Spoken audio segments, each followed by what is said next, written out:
le khan sil le chenin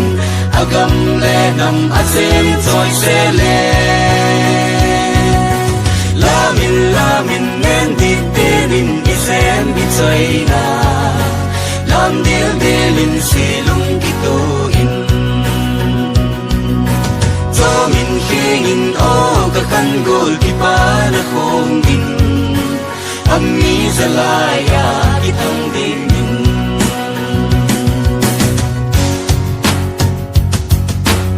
o bakhang gui izona itole khan mil pote khan no go nang lakit ya apung pung zala nam tia abung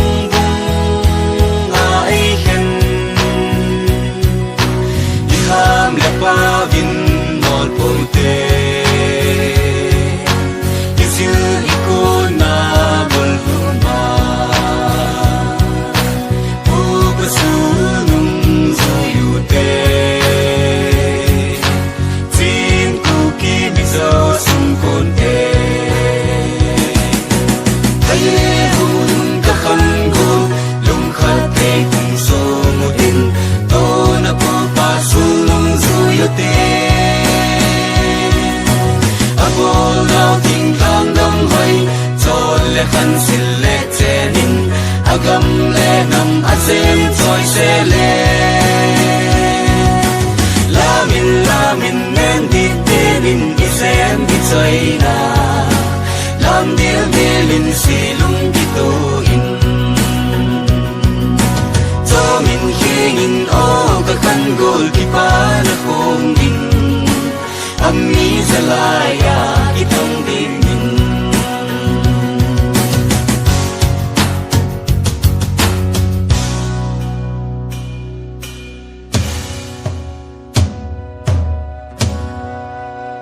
chunga jango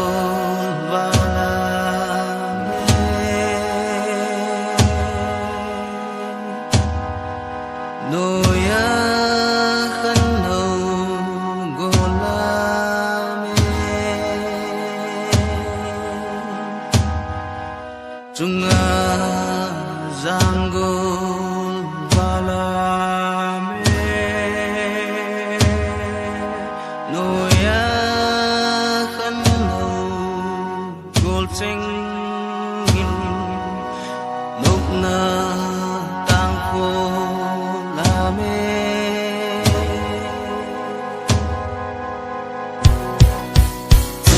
zang gol balangin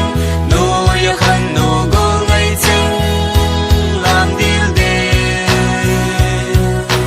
ifu ima lo lai teng abol nau gam zalenin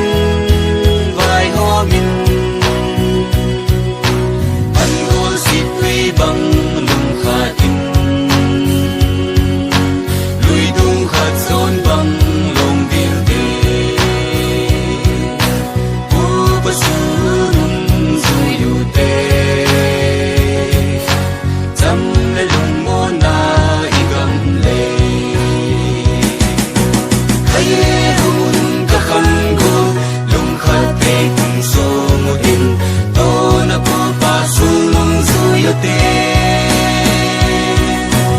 abol nao ting lang dam hoy